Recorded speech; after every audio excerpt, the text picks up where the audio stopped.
Now look, I want you to sit with me for a few minutes on this one, because the number everybody's celebrating right now is not the number that's going to show up on your credit card statement.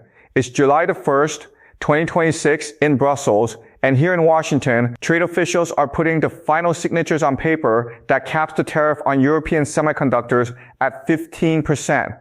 The headlines are calling it a win. Cable news is calling it a de-escalation.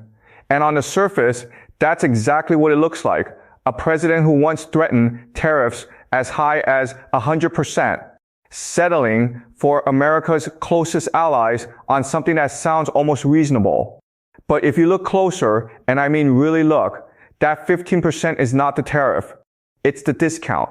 Most people watching the headlines this week didn't realize what that number was actually hiding. A base tariff of 25% that's been sitting on the books since January.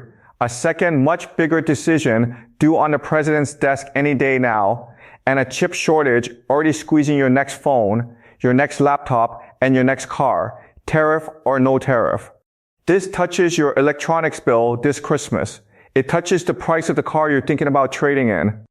And it touches whether the next laptop you buy costs what a laptop used to cost, or what a laptop and a plane ticket used to cost. And here's what I want you to hold on to, because we're coming back to it before we're done tonight. Buried in that same January order is a report due on the president's desk by that same date, July the 1st, that could decide whether this stays a narrow 15 to 25% story or whether it becomes something that touches nearly every chip crossing our border. Hold on to that report.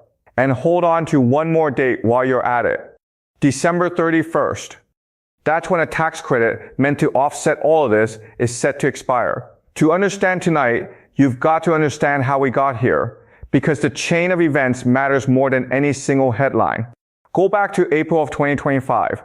The Commerce Department quietly opens an investigation under a decades-old law, Section 232 of the Trade Expansion Act, into whether relying on foreign-made semiconductors threatens our national security. That's the same law that's been used on steel, aluminum, copper, cars, lumber, slow-moving, methodical, built for exactly this kind of case. By August, the president is already talking in bigger numbers, floating a tariff on chips and semiconductors as high as 100%, with an exception for companies willing to build their factories here at home. Then, on December 22nd, 2025, the Commerce Department sends its final report to the president's desk. Their conclusion, in plain terms, semiconductor imports were arriving in numbers and, under conditions, serious enough to threaten our national security. 3 weeks later, on January 14th, 2026, the president acts. He signs Proclamation 11,002.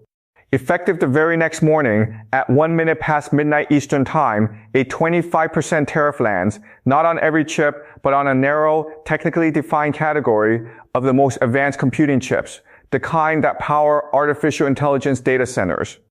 Chips like NVIDIA's H200, chips like AMD's MI325X. That same week, something else happens that the headlines mostly buried. On January 15th, the United States and Taiwan sign a trade agreement. Taiwan, remember, is the island that manufactures the overwhelming majority of the world's most advanced chips. Under that deal, Taiwanese companies building new chip plants on American soil get real breathing room. They can import equipment and materials well above their planned capacity without paying these duties, so long as they're building here. Then, in February, an earthquake nobody in this story was expecting, the Supreme Court strikes down a separate, broader set of tariffs the administration had leaned on. The reciprocal tariffs, ruling the president had overstepped the emergency powers law he used to impose them. Within days, a different law fills the gap. A flat 10% tariff on goods from nearly every country, set to expire after 150 days. That clock runs out July 24th of this year. And through all of it, Washington's proclamations, Taiwan's side deal. The court's ruling, a completely separate crisis, has been building quietly in the background.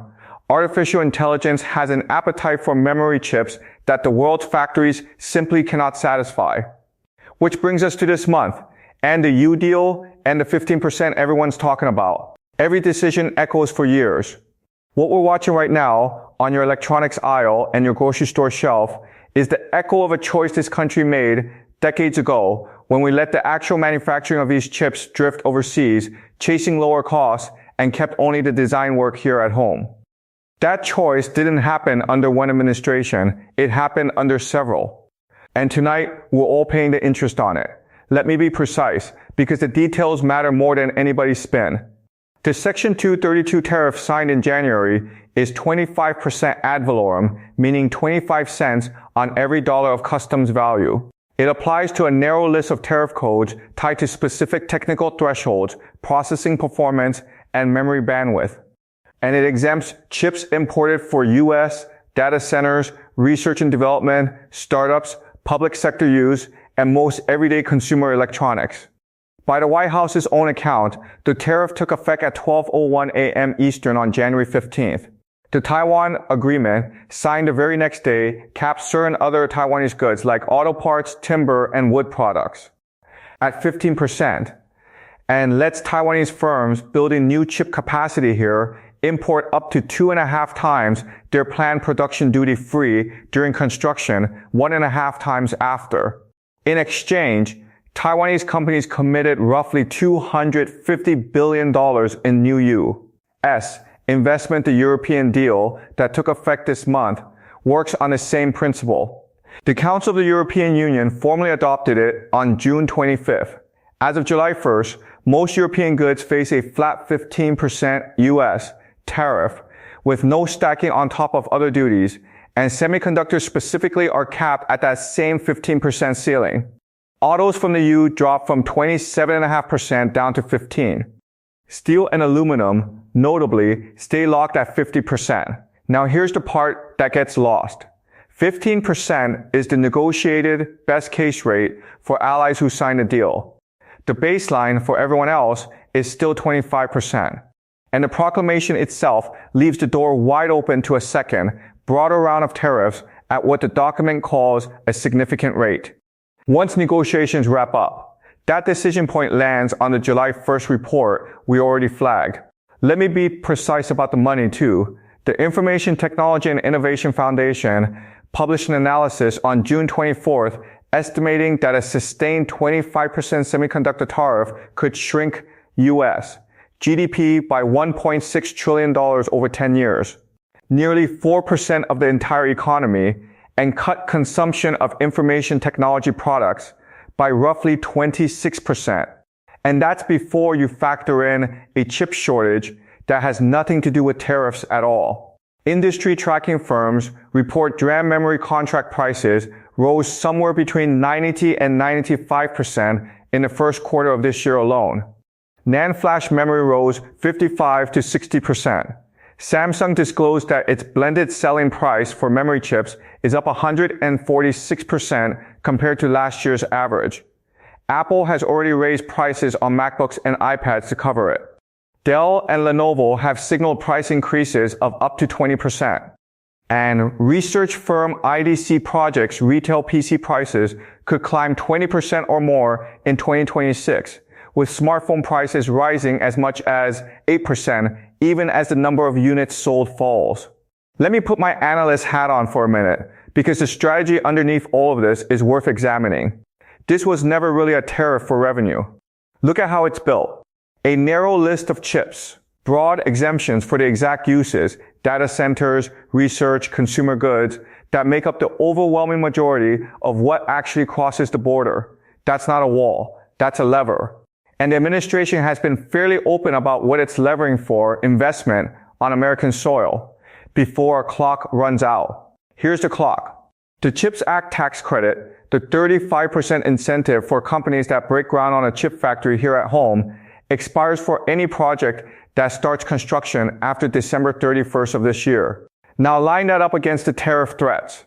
The Commerce Secretary has publicly warned that Taiwanese and South Korean chip companies that don't commit to U.S. production could eventually face tariffs as high as 100%. Taiwan, facing exactly that pressure, committed roughly $250 billion to U.S. investment within a day of the tariff being signed. That is not a coincidence. That is the play. So who actually benefits if the number everyone's celebrating, that 15%, becomes the permanent story? Instead of a stepping stone to something bigger? Ask yourself that. Because right now, 15% is not the rule. It's the reward. It's what allies get for signing a deal and promising to build here. Everyone else is still sitting at 25 with a bigger number hanging over their heads due to be decided any day now. And this is where it starts to get complicated. This whole strategy is landing in the middle of a semiconductor market that's already on fire for reasons that have nothing to do with any president's signature. Artificial intelligence data centers are consuming somewhere around 70% of the world's memory chip output, according to industry analysts. Samsung, SK Hynix, and Micron. The three companies that make almost all of the world's memory chips are pouring their factory capacity into the high-margin chips that go into AI servers and starving the ordinary memory that goes into your laptop and your phone. That shortage was already driving prices up 90, 100, in some cases hundreds of percent on individual products. Months before this month's tariff news ever made a headline, which means two very different forces, a trade policy designed as leverage and a supply crunch driven by an AI boom are now landing on the consumer at exactly the same time. And that overlap is convenient for almost everybody in Washington and in the boardroom, because when your electronics bill goes up this year, it will be genuinely hard for you to know how much of that increase is the tariff and how much of it is the shortage. Both sides of that argument get to point at the other one. Now, I want to be fair here, because this isn't about one party and it isn't about one president. On this administration's side of the ledger, using a national security law as a negotiating chip is not new. But doing it with a moving deadline, a threatened rate as high as 100%, and a habit of saying we'll decide a big number later makes it very hard for an American business or an American family to actually plan a budget. And it's worth remembering that this same administration's broader tariff program was already struck down once this year by the Supreme Court. That's not a small thing. That's the nation's highest court saying a different set of these tariffs went further than the law allowed. Now let me say something that isn't going to make the other side feel great either. This vulnerability didn't start in January of 2026. It started decades ago under administrations of both parties when American companies were allowed, even encouraged, to move the actual manufacturing of these chips overseas, chasing cheaper labor and cheaper land, and keep only the design and the marketing here at home. The 2022 CHIPS Act was a real bipartisan attempt to reverse that. But by the industry's own timelines, the new memory factories it helped fund from Micron and SK Hynix aren't expected to reach full production until 2027 at the earliest. So even the good faith fix is still years away from actually working. This isn't a story where one side is right and the other is wrong. It's a story about whether we're using a scalpel or a sledgehammer on a supply chain that was already stretched to the breaking point before anybody in Washington signed anything this year. I see three roads from here, and I want to be honest with you about all three. Scenario A, the one I'd call the best case. The July 1st report stays narrow. The administration uses this year's 15% deals with Europe and Taiwan as the model going forward, rather than the exception, rewarding allies who invest here, rather than punishing everyone equally. Congress, or the administration on its own authority, extends that 35% investment tax credit past its December deadline, so the financial incentive to build chip factories on American soil doesn't just vanish overnight. And by 2027, as new memory factories finally come online, the shortage driving most of today's price pain starts to genuinely ease. In that world, this whole chapter reads in hindsight as a rough transition toward a more secure supply chain. Scenario B, the muddle, and if I'm honest, the most likely one. The 10% baseline tariff set to expire July 24th gets replaced by something similar under a different law. Reporting suggests a roughly 12.5% tariff on dozens of countries is already being discussed. The July 1st semiconductor report doesn't trigger a dramatic second phase expansion, but it doesn't rule one out either. It just kicks the real decision further down the calendar. Meanwhile, the memory chip shortage keeps grinding forward on its own timeline. Driven by AI demand that has nothing to do with any of this policy, and your next phone, laptop, or car simply costs more. A little at a time, all year long, regardless of what any tariff proclamation says. And scenario C, the one that keeps me up at night. The July 1st report gives the administration the justification it's been laying the groundwork for, and the second phase lands hard. The 25% tariff expands beyond that narrow list of advanced chips to cover memory chips, manufacturing equipment, and the finished devices built from them, phones, laptops, cars, appliances. That tariff stacks directly on top of a memory shortage that's already pushed some component prices up by triple digits. The economists warning about $1 trillion hit to the economy start to look less like they were exaggerating and more like they were early. And this becomes the year that reshoring chip manufacturing, a genuinely worthwhile goal, gets remembered instead as the year a laptop cost what a laptop and a plane ticket used to cost. My honest assessment? We're sitting somewhere between B and C right now, and the single number to watch is whatever lands on the president's desk out of that July 1st report. That's the fork in the road. Let's close the loops I opened at the top of this. That report, the one due on the president's desk by July 1st, the one that decides whether this stays narrow or goes broad, that's the whole ball game. Watch for it. It will get a fraction of the coverage that today's 15% headline got, and it will matter more. And that December 31st deadline I asked you to hold on to, that's the tax credit meant to make building chip factories here worth the investment. If it lapses without renewal, right as tariffs are climbing, we will have built a system that punishes companies for staying overseas without fully rewarding the ones willing to come home. That's not a policy. That's a trap. Now here's where I want to leave you, because I don't do this work to leave you scared. I've seen this country do hard things before. I've watched it rebuild industries that everybody said were gone for good.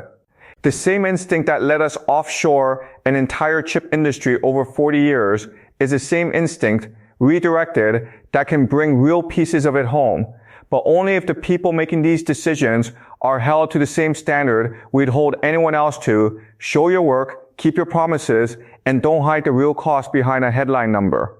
So here's my ask of you, plain and simple. Before you believe the next tariff headline, ask what the baseline rate actually is, not just the deal rate. Watch what Washington does on July 1st, not just what it says today. And talk to the people around you, your neighbor, your kid, the person at church who sees this whole thing differently than you do. Because the folks writing these policies count on us arguing about the wrong 15% instead of asking about the real number underneath it. That's what I'm asking you to think about tonight. Take care of each other, and I'll see you next time.